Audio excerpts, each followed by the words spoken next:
시편 77편 1절에서 20절. 시편 77편 1절에서 20절. 저 여러분들이 우리 한 절씩 교도가요 읽도록 하겠습니다. 시편 77편 1절에서 20절입니다. 내가 내 음성으로 하나님께 부르짖으리니 내 음성으로 하나님께 부르짖으면 내게 귀를 기울이시리로다.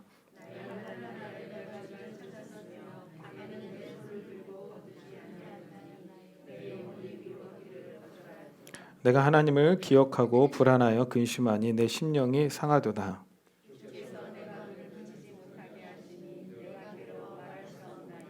내가 옛날 곧 지나간 세월을 생각하였사오며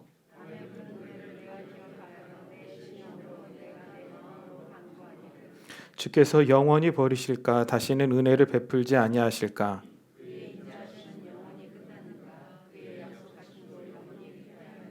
하나님이 그가 베푸실 은혜를 잊었는가 노하심으로 그가 베푸실 긍휼을 그치셨는가 하였나이다. 곧 여호와의 일들을 기억하며 주께서 옛적에 행하신 기이한 일을 기억하리이다.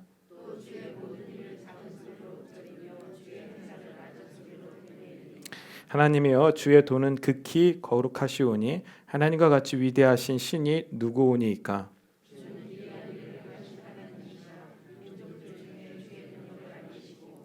주의 팔로 주의 백성 곧 야곱과 요셉의 자손을 속량하셨나이다.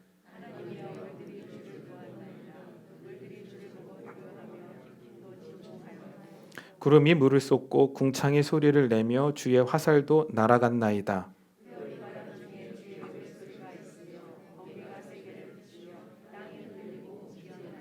주의 길이 바다에 있었고 주의 곧은 길이 큰 물에 있었으나 주의 발자취를 알 수 없었나이다. 아멘. 아멘. 오늘 말씀의 제목은 주를 기억함이 중요한 이유입니다. 저희가 아까도 말씀드렸듯이 다니엘서 6장까지 살펴보았고 이제 7장부터 이 본격적인 묵시에 대해서 살펴볼 텐데 그 과정이 결코 쉽지는 않을 것입니다.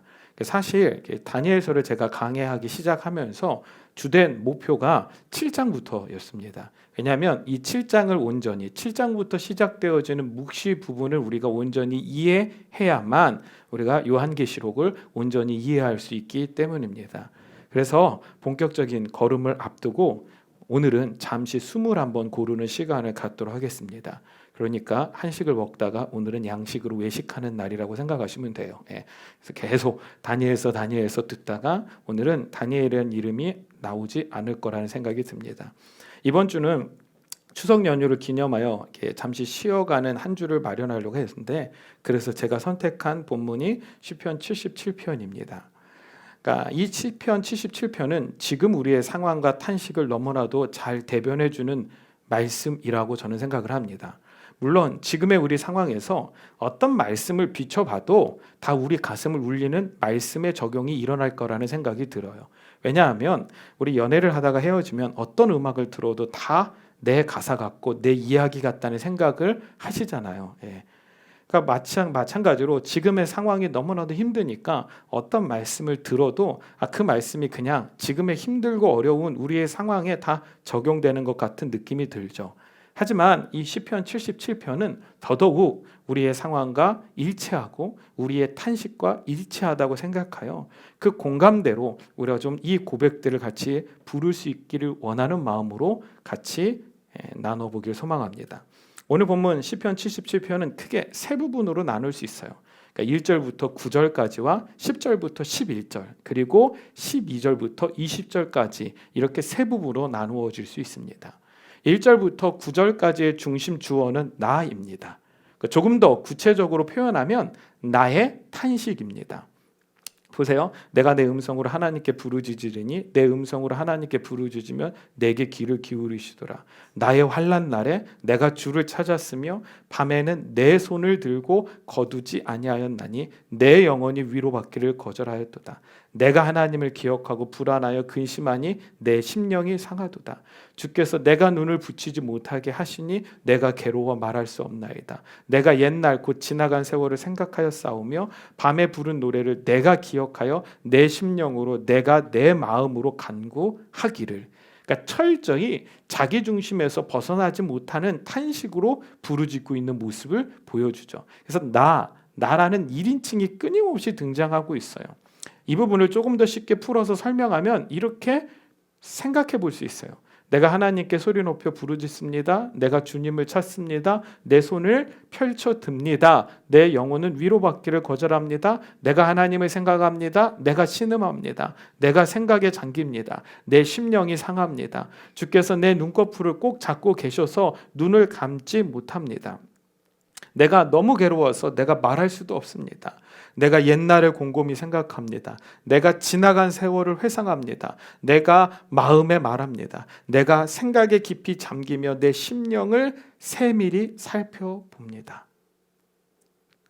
그러니까 나라는 중심, 그 중심에서 벗어날 수 없는 탄식을 하지만 이 탄식이 결코 예사롭지 않은 한 가지 이유는 지금 내가 내뱉을 수밖에 없는 탄식이기 때문입니다. 그렇죠? 동일한 거예요. 지금 우리가 여러분들이 하나님 앞에 나와서 기도하라. 그럼 이 기도랑 우리는 별반 다르지 않는 기도를 하게 될 거라고 저는 생각이 듭니다. 하나님 나 너무 괴로워요. 하나님 너무 힘들어요. 하나님 너무 고통스러워요. 내가 하나님 앞에 부르짖잖아요. 근데 왜 내 기도를 듣지 않으세요? 내가 하나님 앞에 탄식하잖아요. 근데 왜 내 탄식에 반응하지 않으세요? 하나님 나 너무 괴로워서 도저히 잠은 잘 수 없어요. 아무리 내 이성으로 지금의 상황을 다 좋게 해석하고 내가 가지고 있는 가능성으로 무언가 해보려고 아무리 몸부림쳐도 지금 내가 할 수 있는 건 아무것도 없어요. 왜 하나님 나에게 잠잠하셨나요? 이것이 우리의 외침이고 우리의 탄식일 것입니다. 이 시편은 분명하게 하나님께 기도하는 것 같아요. 그러니까 부르짖잖아요. 시편 자체가 자신의 노래를 부르는 것이 아니라 하나님을 찬양하고 기도하는 내용을 담고 있기 때문에 이 기도는 분명히 그냥 자기 내면 안에서 자기 스스로 자기에게 하는 말이 아니라 하나님을 향하여 탄식과 부르짖음을 하고 있는 것은 분명합니다. 하지만 우리가 분명히 생각해 봐야 하는 것들이 있습니다. 왜 우리 인간은 끊임없이 내 편에서 기도하고 내 편에서 좋은 것들을 구할까? 과연 이것들이 하나님께서 원하시는 기도일까? 과연 이것이 하나님의 뜻일까라는 생각들을 우리는 끊임없이 해야 합니다. 우리가 나에게 매여 있기 시작하면 우리는 죄와 유한함에 여전히 묶이게 될 수밖에 없습니다. 분명히 하나님을 찾고 구하기는 하는데 기준이 나에 집중하고 있기에 우리는 계속적으로 죄 가운데 놓여 있는 유한한 나라는 존재를 바라볼 수밖에 없는 것입니다. 그러니 내 삶을 통하여 어떤 일이 일어나는 것을 전혀 기대하지 못하는 거죠. 그것들을 보여주는 것이 7절에서 9절이에요. 주께서 영원히 버리실까? 다시는 은혜를 베풀지 아니하실까? 그의 인자하심은 영원히 끝났는가? 그의 약속하심도 영구히 패하였는가? 하나님이 그가 베푸실 은혜를 잊으셨는가?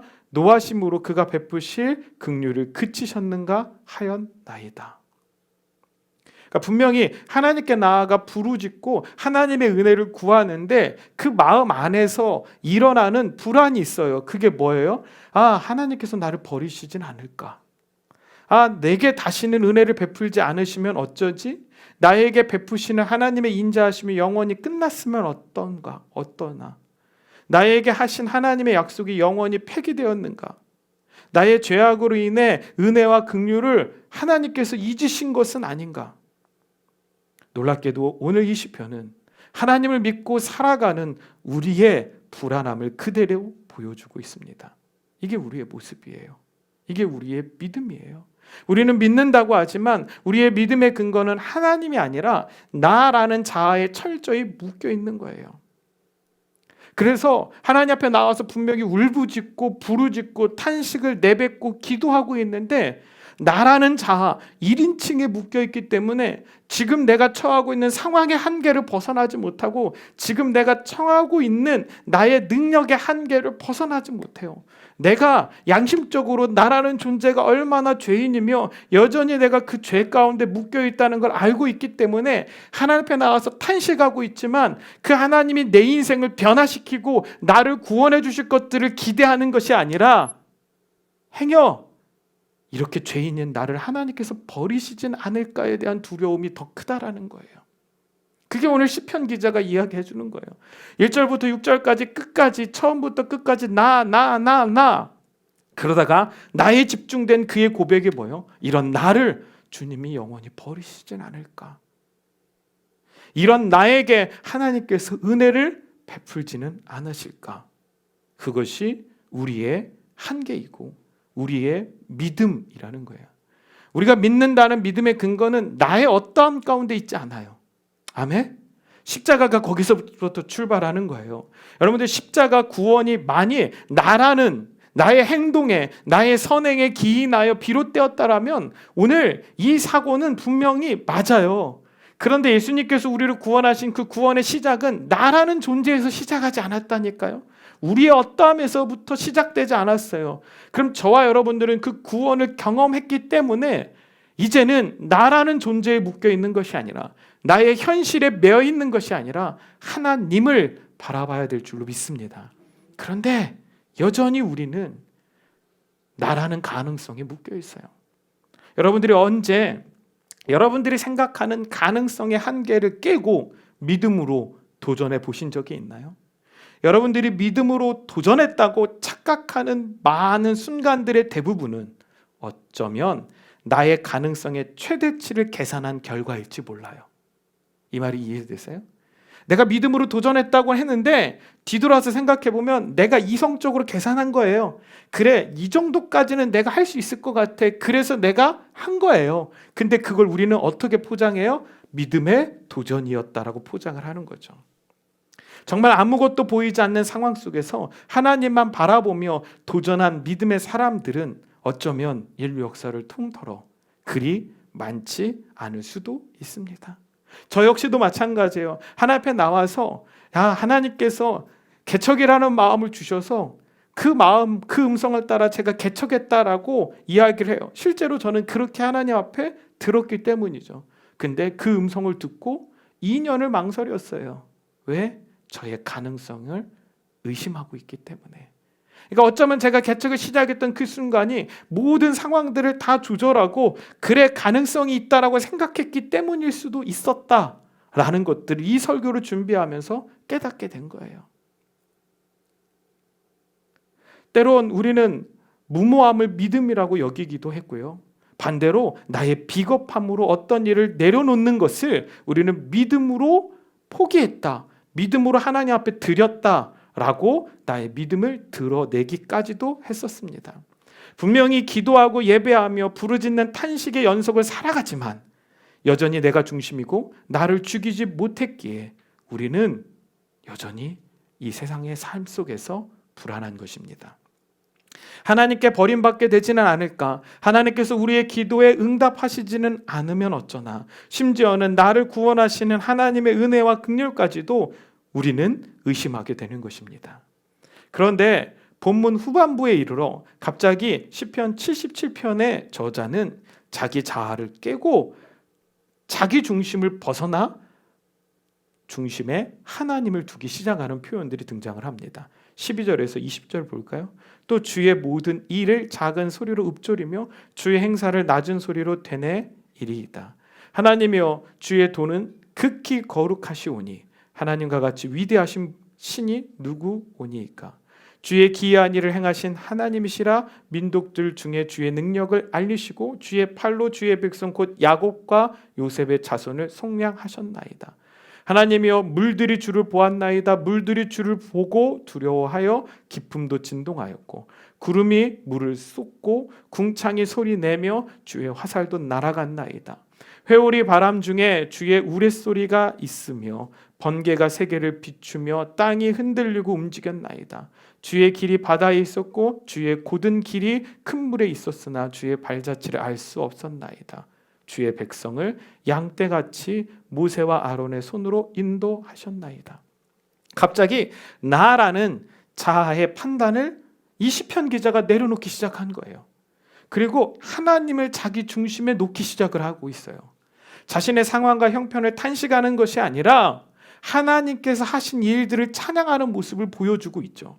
12절 다시 한번 볼까요? 주의 모든 일을 작은 소리로 읊조리며 주의 행사를 되뇌입니다. 하나님은 거룩하시며 하나님과 같이 위대하신 분은 없습니다. 당신은 능력의 하나님이십니다. 당신은 당신의 백성을 당신의 팔로 구원하셨습니다. 물들이 당신을 보았습니다. 당신의 천둥소리, 당신의 번개들, 바다에 생긴 당신의 길, 큰 물에 생긴 당신의 통로를 보았습니다. 연약한 나는 당신의 발자취도 볼 수 없습니다. 당신은 당신의 백성을 인도하셨습니다. 그러니까 철저히 자기에서 철저히 하나님이라는 존재로 그 집중과 관심이 그리고 고백이 탄식이 변하고 있는 것을 우리에게 보여주고 있는 것입니다. 저는 우리의 신앙생활도 이와 같은 전환의 과정이 반드시 필요하다고 믿습니다. 나의 연약함, 나의 고통, 나의 필요, 나의 탄식에만 묶이지 마십시오. 그 무거운 짐을 날마다 지고 다니며 하나님께 엎드린다고 하나님께서 기뻐하시는 것이 아니에요. 왠지 아세요? 하나님은 능력의 주, 권능의 하나님, 그분을 인정하고 그 왕이신 하나님의 능력이 우리 삶 가운데 나타나기를 소망하고 계세요. 하나님은 우리에게 응답을 안 하시는 하나님이 아니라 누구보다도 응답을 해주고 싶은 하나님인데, 내가 나라는 자아에 묶이고 나라는 형편에 묶여서 믿는 것 같지만 믿지 못하고 있기 때문에 하나님께서 믿음의 일을 행하실 수 없는 거예요. 하나님은 철저히 우리의 믿음대로 행하세요. 왠지 아세요? 내가 믿음으로 고백하지 않고 내가 굳건히 믿지 않고 신뢰하지 않았는데 하나님께서 도우시면 그건 또다시 나라는 자아를 키울 뿐이에요. 이거 나 때문이었어. 결국 그렇게 된다니까요. 제가 목회를 하면서 수없이 많은 사람들을 봐요. 하나님 앞에 매달려 하나님 앞에 기도하는데 하나님께서 조금만 변화를 주시고 조금만 무언가 잘 되게 해주시면 바로 교만해져요. 그걸 누굴 통해서 보는지 아세요? 저를 통해서 보는 거야. 저와 같은 사람도 동일하더라니까요. 자기도 저도 모르는 사이에 나라는 자아, 나의 의의가 쌓여지고 있어요. 그러니까 제가 이 앞에서 설교하는 그 설교의 그 못된 대상의 대부분은 다 저예요. 여러분들이 아니에요. 그러니까 제가 그런 이야기를 한다고 너무 상처받지 않기를 바랍니다. 우리 목사님은 진짜 이렇게 막 치는 설교를, 아니, 치는 게 아니라 저를 치는 거예요. 여러분들이 그걸 그렇게 들으시는 이유는 여러분들이 그나마 양심이 있기 때문인 거예요. 그게 내 얘기처럼 들린다? 그게 나니까. 저도 동일해요. 나는 그렇게 사니까 여러분들도 그렇게 사세요라고 말씀드리지 않아요. 왜요? 그건 예수님만 하실 수 있어요. 저도 동일한 그 과정을 걸어가고 있어요. 그 과정 속에서 결국 진리가 무언지를 알기 때문에 우리가 그 길로 나아가자는 거죠. 어떻게 손잡고 같이 격려하고 세워주고 우리 안에 잘못된 것들을 내려놓고.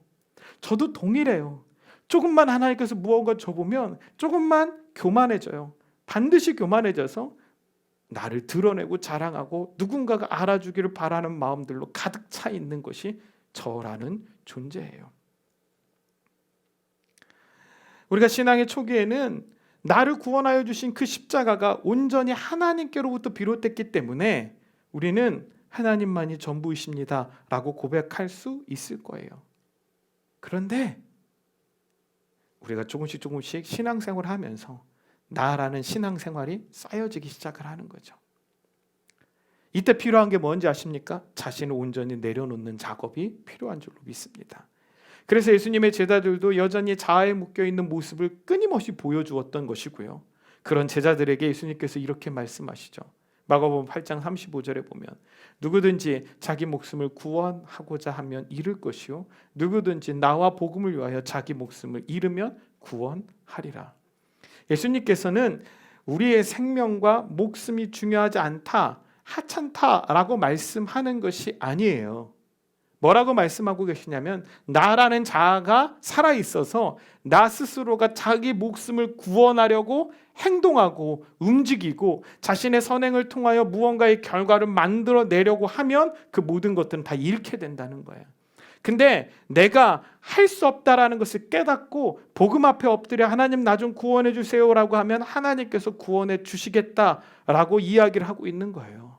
네 목숨이 하찮다가 아니라 예수님은 우리에게 생명을 주시기 위하여 자신의 생명을 주셨기 때문에 우리에게 주신 우리의 생명, 주님이 우리에게 주신 그 생명은 예수님에게 있어서는 전부와 같은 거예요. 그럼에도 예수님은 그 생명을 유지하는 것, 풍성해지고 명예가 드높아지는 것만이 목적이 되면 안 된다라고 분명하게 우리 가운데 말씀하고 계신 것입니다. 복음을 위해 자신의 삶을 드리라고 끊임없이 우리에게 촉구하고 계신 거예요. 그럴 때 저와 여러분들은 주님 안에서 진정한 하나님의 능력을 경험하게 될 줄로 믿습니다. 마태복음 16장 24절에 보면 이에 예수께서 제자들에게 이르시되 누구든지 자기를 따라오려거든 자기를 부인하고 자기 십자가를 지고 나를 따를 것이니라. 자아를 벗어 던지는 것이 얼마나 중요한지를 예수님께서 단적으로 말씀해 주고 계신 것이죠. 왜냐하면 그 자아를 벗어 던지지 못하면 우리는 결코 예수님을 따라가는 인생이 되지 못하기 때문입니다.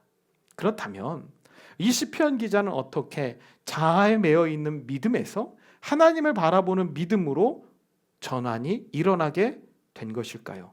그게 핵심이잖아요. 우리는 그게 안 되고 있으니까 그것이 무엇인지를 알면 우리도 이 시편 77편의 저자와 같이 12절부터 20절의 고백을 하게 될 것입니다. 그 열쇠가 무엇이냐? 아까 저희가 세 부분으로 나눈다겠죠? 1절에서 9절 그리고 12절에서 20절 그 중간에 끼인 것이 10절과 11절입니다. 우리 10절과 11절을 좀 한번 읽어볼까요? 같이 읽겠습니다. 시작.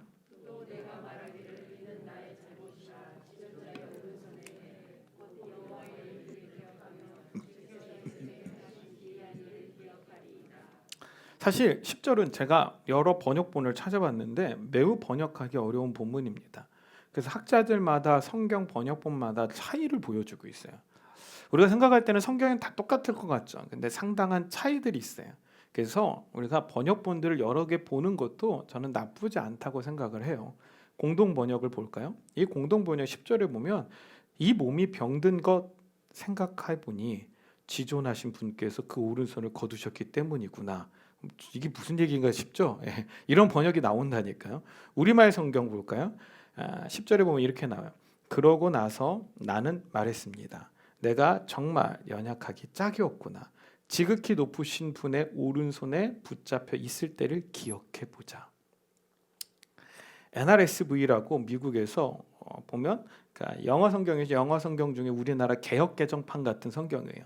그걸 해석하면 이렇게 나와요. 나는 또 말합니다. 나의 슬픔은 바로 지극히 높으신 분의 오른손에 달렸다는 것입니다.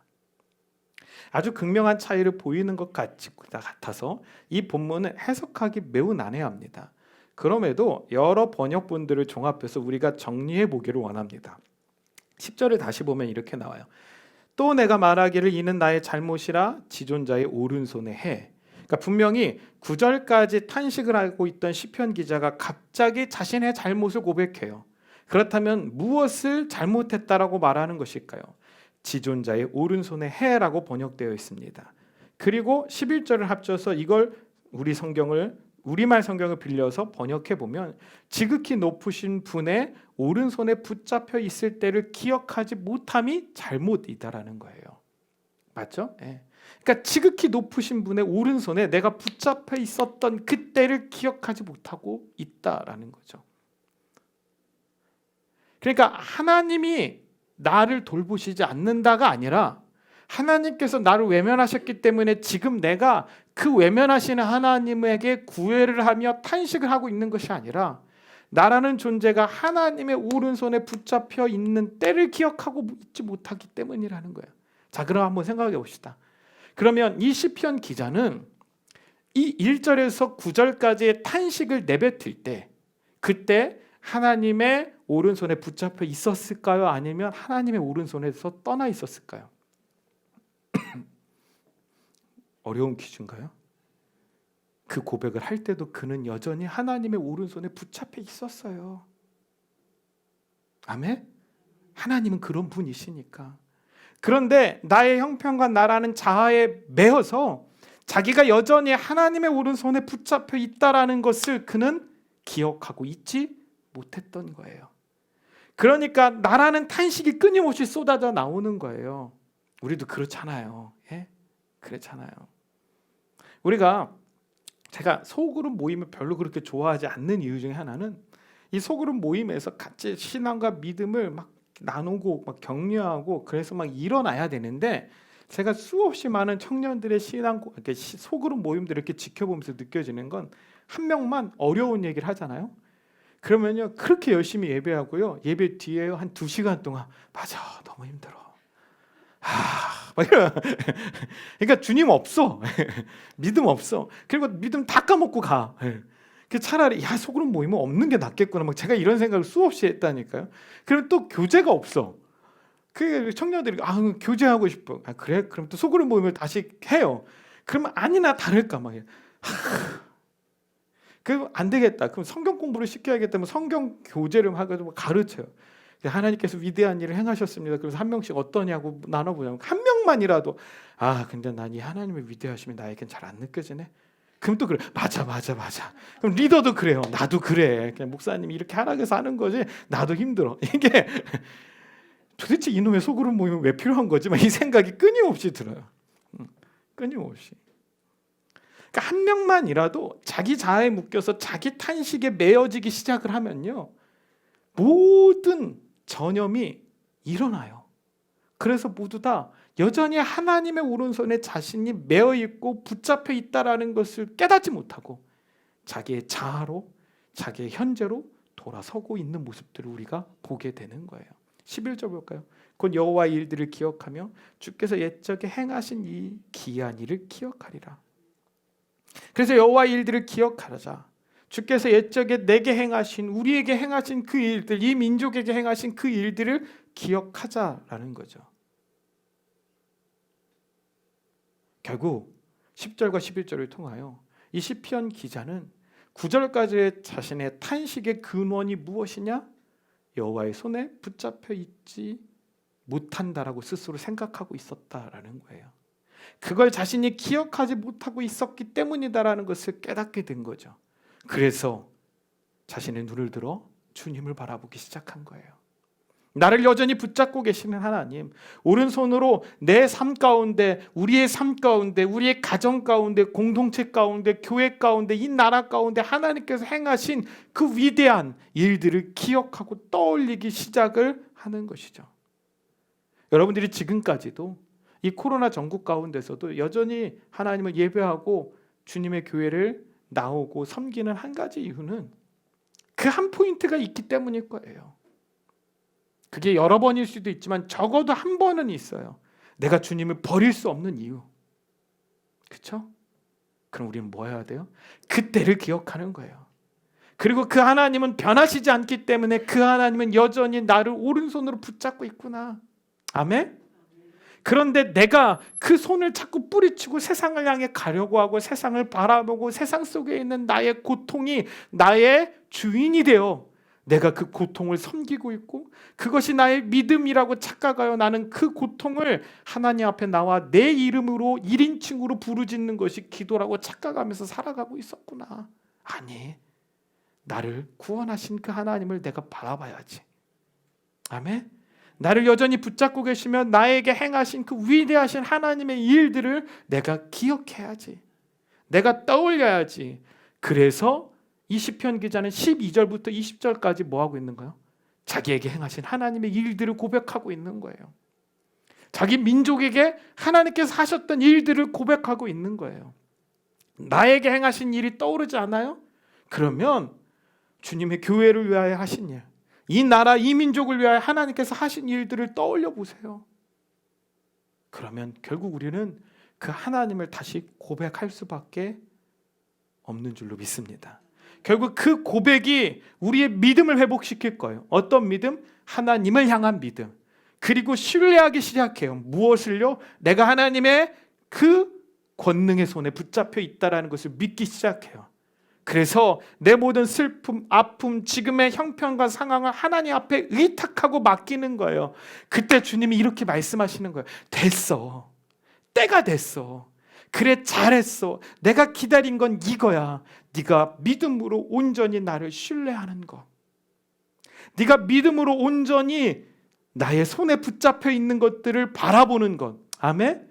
이제야 내가 너의 삶 가운데 일할 수 있게 됐구나. 그 기회를 주어서 너무 고맙다. 저희 인생 가운데 찾아오신 주님은 제가 눈을 들어 하나님을 바라보기 시작할 때마다 늘 이렇게 말씀하셨어요. 야, 이 멍청한 놈아, 왜 이렇게 늦게 봐? 그게 아니라 내가 그걸 기다리고 있었어. 내가 너를 기다리고 있었어. 나는 단 한 번도 딴 곳에 바라보지 않고 너만 바라보고 있었어. 네가 수없이 눈을 돌려 세상을 바라보고 너의 가능성에 집중하는 그때 나는 단 한 번도 포기하지 않고 너를 바라보고 있었어. 네가 언제 돌아봐 줄지를 기대하고 있었어. 지금이야, 이때야. 근데 그 순간들마다 하나님께서 제 삶 가운데 위대한 일들을 행하셨습니다. 다르지 않아요. 똑같아요. 이 시편 기자의 그 일들이 오늘 우리 삶 가운데 일어나 여러분들의 모든 아픔과 슬픔들이 변하여 하나님을 다시 노래하는 기쁨, 그 기쁜 예배자, 그 기쁜 화관을 여러분들이 쓰게 될 줄로 믿습니다.